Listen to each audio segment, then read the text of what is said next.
Hello everyone and welcome to instant biology by doctor Neelabh. आज के इस वीडियो में मैं आपसे एम्स एम बायोटेक के कोर्स के बारे में बातचीत करने वाला हूं। आपको जानकारी होगी कि एम्स एम बायोटेक का जो एग्जामिनेशन है वो 13 जून को है। ज़्यादा समय रह नहीं गया है। तो बहुत सारे स्टूडेंट्स कमेंट सेक्शन में यूट्यूब पे भी और टेलीग्राम ग्रुप पे भी हमसे कनेक्ट कर रहे थे और पूछ रहे थे कि एम्स एम बायोटेक के लिए किस तरीके से प्रिपरेशन की जानी चाहिए, खास तौर पे कौन कौन से टॉपिक्स को हमें पढ़ना चाहिए। प्रॉब्लम ये है कि एम्स एम बायोटेक का पीवाईक्यू कहीं से मिलता नहीं है, तो जिसकी वजह से स्टूडेंट्स को काफ़ी ज़्यादा कन्फ्यूजन होता है।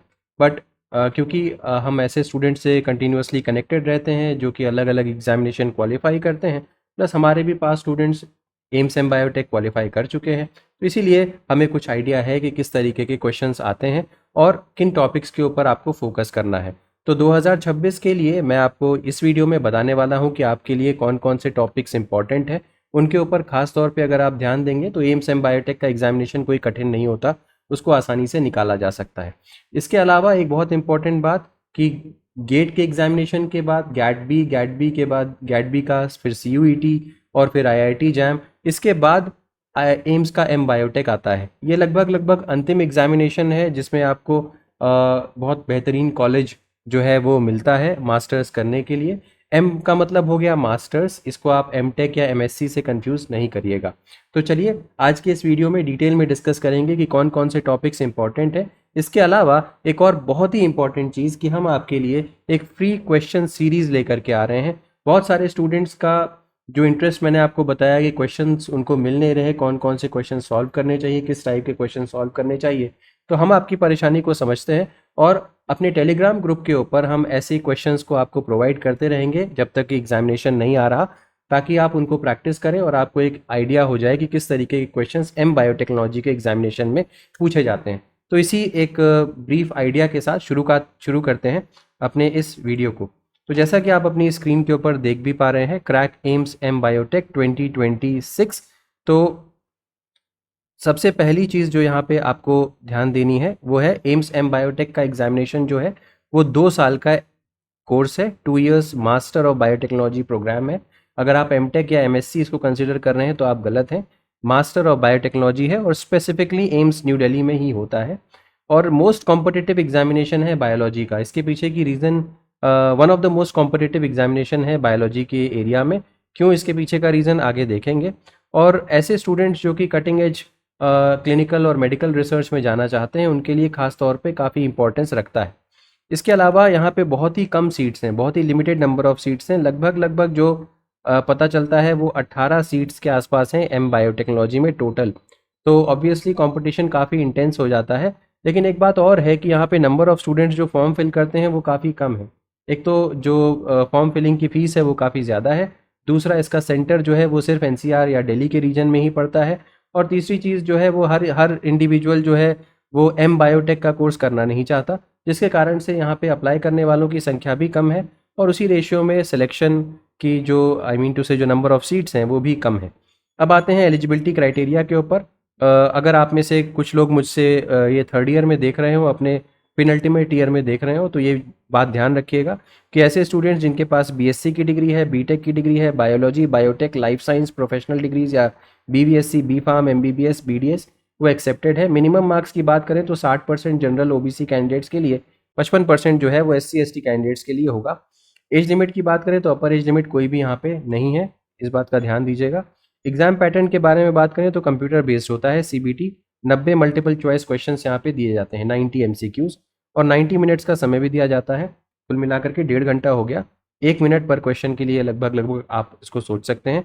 1 नंबर सही क्वेश्चन पे मिलता है और -1/3 हो जाता है नेगेटिव करने पे। एग्ज़ाम को कंपेयर करें अगर हम, तो जैसा कि मैंने आपको बताया कि एम्स एम बायोटेक मास्टर्स के लिए है। सिमिलरली हमारा गैट बी भी मास्टर्स के लिए है और IIT जैम BT जो है वो भी मास्टर्स के लिए है। मैं यहाँ पे गेट से कंपेयर नहीं कर रहा हूँ। तो अगर आप यहाँ पे देखें तो कोर फोकस जो एम्स एम बायोटेक्नोलॉजी का जो होता है वो क्लिनिकल एंड मेडिकल बायोटेक्नोलॉजी है। वहीं गैट बी में जनरल बायोटेक्नोलॉजी ज़्यादा पूछी जाती है और जैम में प्योर साइंस एंड रिसर्च पूछा जाता है। 10+2 PCM के कॉन्सेप्ट्स को अगर हम देखें तो बहुत ही कम, ना के बराबर एम्स में बायोटेक्नोलॉजी में पूछे जाते हैं। गैट बी में बहुत ज़्यादा पूछा जाता है, क्योंकि अभी आपने देखा भी होगा physics chemistry mathematics part A में गैट बी में काफ़ी ज़्यादा पूछी जाती है। और IIT जैम में मीडियम लेवल के क्वेश्चंस रहते हैं। नेगेटिव मार्किंग के बारे में बात करें तो यहाँ पर भी -1/3 है। गैट बी में भी नेगेटिव मार्किंग है, पार्ट ए के लिए अलग है, पार्ट बी के लिए अलग है, और IIT जैम में भी नेगेटिव मार्किंग होती है। कंपटीशन के बारे में बात करें तो एक्सट्रीम कंपटीशन है क्योंकि 18 सीट्स हैं। यहाँ पे भी कंपटीशन हाई है और यहाँ पर भी कंपटीशन हाई है। एम्स एम बायोटेक्नोलॉजी में सीट्स कम होने की वजह से यहाँ पर भी कंपटीशन ज़्यादा है। अब सबसे इम्पॉर्टेंट चीज़ यहाँ से शुरू हो जाती है आपके लिए, जो आपको ज़रूर ध्यान देनी चाहिए। एम्स एक मेडिकल का इंस्टीट्यूट है, इस बात को नकारा नहीं जा सकता। तो वहाँ पे ऐसे क्वेश्चंस या ऐसी चीज़ें ज़्यादा पूछी जाती हैं जो कि आपके फिजियोलॉजी से ज़्यादा रिलेटेड हों। इस तरीके के क्वेश्चंस हमेशा ज़्यादा पूछे जाएंगे। जैसे कि डिजीज़ रिलेटेड क्वेश्चंस वहाँ पे बहुत ज़्यादा आते हैं। खास तौर पे देखिए जेनेटिक इंजीनियरिंग के क्वेश्चंस जो हैं, जैसे क्लोनिंग हो गया, रेस्ट्रिक्शन एंजाइम्स हो गया, DNA सीक्वेंसिंग हो गया, वेरिएशन, PCR टेक्निक्स वगैरह हो गया, इस पे क्वेश्चन। इम्यूनोलॉजी पे, अब इम्यूनोलॉजी आपका एक तरीके से फिजियोलॉजी का पोर्शन हो गया। यहाँ पे क्वेश्चंस ज़रूर पूछे जाते हैं, खासतौर पे डिजीज़ रिलेटेड, जैसे मैंने आपसे कहा antigen antibody interaction, ELISA, monoclonal antibody, T cell cloning, hybridoma technology, इन सब चीज़ों के ऊपर बहुत ढेर सारे क्वेश्चंस आते हैं। इसके बाद molecular and cell biology, in depth questions, DNA replication, transcription, translation, ये तो तीनों टॉपिक हर एग्जामिनेशन में पूछे ही जाते हैं, तो ये बात ज़रूर ध्यान दीजिएगा। इसके अलावा सेल साइकिल चेक पॉइंट्स के बारे में ज़रूर पूछा जाता है। फिर आ जाइए बायोकेमिस्ट्री और बायोफिजिक्स में। अब बायोकेमिस्ट्री में एंजाइम काइनेटिक्स आप ज़रूर पढ़ के जाएँ, क्योंकि यहाँ से क्वेश्चन ज़रूर बनता है। मेटाबॉलिज्म में ग्लाइकोलाइसिस हो गया, electron transport system, Krebs cycle, ज़रूर पढ़ के जाइए। इसके अलावा माइकलिस मेंटेन, इंस्ट्रूमेंटेशन टेक्निक्स, ये सारी चीज़ें पूछी जाती हैं। अब प्लांट्स वगैरह से रिलेटेड क्वेश्चंस यहाँ पे नहीं आएंगे, क्योंकि ऑब्वियसली एम्स जो है वो एक मेडिकल का इंस्टीट्यूशन है और ख़ास तौर पे जोलॉजी बेस्ड चीज़ें वहाँ पे ज़्यादा होंगी। तो अगर आप प्लांट बेस्ड चीज़ें स्किप करना चाहें तो आप स्किप कर सकते हैं, बहुत ज़्यादा वहाँ से क्वेश्चन आने की संभावना नहीं होगी। तो ये अगर मैं कहूँ कि मैक्सिमम फोकस टॉपिक्स जो हैं वो ये आपके ये होंगे। टेक्निक्स के ऊपर ख़ास तौर पे ध्यान दीजिएगा। इसके बाद इम्यूनोलॉजी हो गया, मॉलिक्यूलर एंड सेल बायोलॉजी की बात मैंने करी, और उसके बाद बायोकेमिस्ट्री हो गया।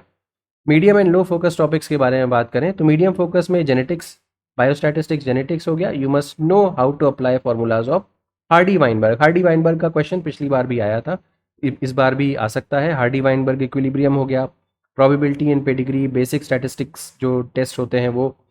तो इसके अलावा लो फोकस के बारे में बात करें तो कोर फिजिक्स और केमिस्ट्री, ये गैटबी में ज़्यादा पूछी जाती है, यहाँ पे डायरेक्टली पूछी नहीं जाती। अब केमिस्ट्री में जगह क्वेश्चन आएगा तो ऑर्डर ऑफ रिएक्शन वगैरह के ऊपर क्वेश्चन पूछा जा सकता है। कुल मिलाकर के इन टॉपिक्स का बायोलॉजिकल एप्लीकेशन ज़्यादा पूछा जाता है। जैसे कि अगर मैं कहूँ pH, बफर, माइक्रोस्कोपी, थर्मोडायनामिक्स, इस तरीके के क्वेश्चंस पूछे जाएंगे। डायरेक्टली केमिस्ट्री का क्वेश्चन उठा करके नहीं पूछा जाएगा जैसे गैटबी में पूछा जाता है। ठीक है, तो ये टॉपिक समझ में आ गए होंगे। अब कॉम्पिटिटिव रियलिटी के बारे में बात करें, कुल मिलाकर के 18 सीट्स हैं गैट एम बायोटेक में, और इसीलिए यहाँ पे एक्यूरेसी बहुत ज़्यादा मैटर करती है। मिनिमम क्वालिफाइंग कट ऑफ देखें तो 50th परसेंटाइल रहता है अलॉन्ग ऑल कैटेगरीज, और इसीलिए नेगेटिव मार्किंग बहुत ध्यानपूर्वक देख करके करिएगा। अब आगे आ जाते हैं, जो मैंने आपको एक इम्पॉर्टेंट बात बताई थी कि इस बार हम आपकी हेल्प करने के लिए एक नई सीरीज़ लेकर के आ रहे हैं, और ये सीरीज़ फ्री ऑफ कॉस्ट है। इसमें आपको कोई भी पैसे जमा नहीं करने, आप हर स्टूडेंट्स में पार्टिसिपेट कर सकता है। तो एम बायोटेक्नोलॉजी के एग्जामिनेशन तक हम आपको बीच बीच में डेली क्वेश्चंस भेजते रहेंगे टेलीग्राम ग्रुप के ऊपर, और इन क्वेश्चंस को, ये क्वेश्चंस आपको PDF के फॉर्म में मिलेंगे, इनको डाउनलोड करके आप ट्राई कर सकते हैं, और उसके आंसर्स भी हम नीचे मेंशन करेंगे। और इस तरीके के क्वेश्चंस ही एम बायोटेक्नोलॉजी में आते हैं। ये जो क्वेश्चंस हम आपको भेजेंगे, जो हमें इन्फॉर्मेशन है अपने स्टूडेंट से, उसके बेसिस पे आपको देंगे, और हमें लगता है कि काफ़ी कुछ क्लोज आप पहुंच पाएंगे ओरिजिनल एम बायोटेक्नोलॉजी के पेपर्स के। तो ये बात ध्यान रखिएगा। टेलीग्राम ग्रुप के ऊपर क्वेश्चंस भेजे जाएंगे ऑन अ डेली बेसिस, प्रयास किया जाएगा कि डेली क्वेश्चंस भेजे जा सके आपको। टेलीग्राम ग्रुप जिन लोगों ने ज्वाइन नहीं किया हुआ है, डिस्क्रिप्शन सेक्शन में टेलीग्राम ग्रुप का लिंक भी मेंशन्ड है, वहाँ पे जाकर के आप टेलीग्राम ग्रुप हमारा ज्वाइन कर लीजिए, और आप डेली क्वेश्चंस को सॉल्व करिए, डेली क्वेश्चंस को चेक करिए, अपने आंसर्स को मिलाइए, और अपने आप को इम्प्रूव करते जाइए एम बायोटेक्नोलॉजी के पेपर के लिए। और हमें ज़रूर बताइएगा आगे जा कर के कि जब आपका एग्जामिनेशन हो जाए कि इस पेपर से और इन जो सीरीज़ है उससे आपको क्या बेनिफिट मिला। तो उम्मीद है कि ये वीडियो आपके लिए यूज़फुल रहा होगा। अगर वीडियो पसंद आया हो तो ज़रूर लाइक करिएगा, चैनल को सब्सक्राइब करना ना भूलिएगा, बेल आइकन को ज़रूर प्रेस करिएगा, और अपने फ्रेंड्स के साथ ज़रूर शेयर करिएगा। Thank you, have a good day.